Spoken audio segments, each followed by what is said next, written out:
26শে June বিশ্ব মাদক বিরোধী দিবস উপলক্ষে রাজ্যের বিভিন্ন জায়গায় মাদক বিরোধী প্রচারে পুলিশ প্রশাসন। আসানসোল দুর্গাপুর পুলিশ কমিশনারেটের লাউদোহা ফরিদপুর থানার পুলিশের উদ্যোগেও এদিন মাদক বিরোধী দিবস উদযাপন করা হলো। লাউদোহা ফরিদপুর থানার উদ্যোগে বিশ্ব মাদক বিরোধী দিবস উপলক্ষে স্কুলের ছাত্রছাত্রীদের নিয়ে একটা র্যালির আয়োজন করা হয়। লাউদোহা ফরিদপুর থানার লাউদোহা বাজারে র্যালিটি করা হয়। মাদক বিরোধী প্রচারে এদিনের এই র্যালিতে লাউদোহা স্কুলের ছাত্রছাত্রী সহ লাউদোহা থানার পুলিশ আধিকারিক ও সিভিক ভলেন্টিয়াররা অংশগ্রহণ করে। মাদক বিরোধী সুস্থ সচেতন সমাজ গড়ে তুলতেই এই প্রচার।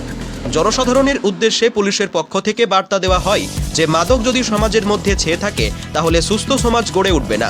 সেই জিনিসকে মাথায় রেখে সমাজের সমস্ত শ্রেণীর মানুষকে আমরা আবেদন করছি, মাদক বর্জন করতে অনুরোধ করছি। লাউদোহা থেকে অনন্ত রুইদাসের রিপোর্ট, অ্যাক্টিভেস্ট বাংলা।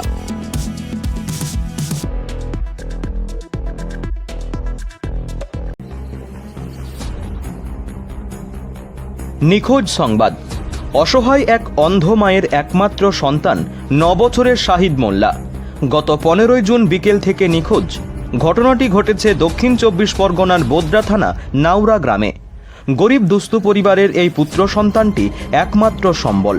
তাই যদি কোনো সহৃদয় ব্যক্তি খোঁজ পেয়ে থাকেন তাহলে আমাদের দেওয়া এই ফোন নম্বরে যোগাযোগ করবেন 8436836170 অথবা 8642080277।